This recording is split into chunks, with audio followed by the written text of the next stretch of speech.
দুর্গাপুজোতে এক জায়গাতেই অনেকগুলো প্যান্ডেল দেখতে চাও? দাঁড়াও আমি বলছি। প্রথমে কালীঘাট মেট্রো স্টেশনে নেমে পড়ো, ওখান থেকে প্রথমেই চলে যাও হিন্দুস্তান পার্ক সার্বজনীন। হিন্দুস্তান পার্ক এবছর এদের থিম হলো লোকজ, মানে এমন এক পুরনো শিল্প যেটা এখন আর দেখা যায় না। সেই শিল্পকেই তুলে ধরেছে এই বছর হিন্দুস্তান পার্ক। তারপর ওখান থেকে একটা অটো নিয়ে চলে যাও ত্রিকোণ পার্ক। ত্রিকোণ পার্ক এবছর এদের থিম হলো দেব দর্শন।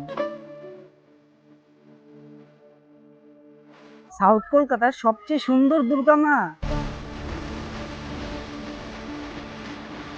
তারপর 10 থেকে 15 মিনিট পায়ে হেঁটে চলে যাও সমাজসেবী সংঘ। পথের পঞ্চালী সমাজসেবী সংঘের এবছরের থিম।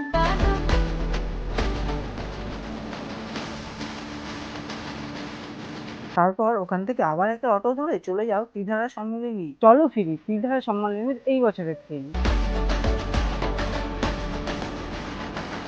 সাউথ কলকাতার সবচেয়ে বড় প্যান্ডেল।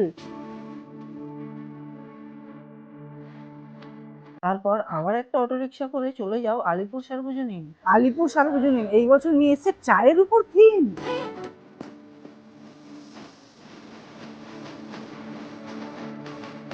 সাউথ কলকাতার এই বড় বড় প্যান্ডেল গুলো এই বছর মিস করো না। যদি একটা গাড়ি বুক করে নাও ইজিলি টেনশন ফ্রি ঘুরতে পারবে। আমিও সেটাই করেছিলাম। এইরকমই দুর্গাপূজা গাইড পেতে আমাকে ফলো করতে ভুলো না।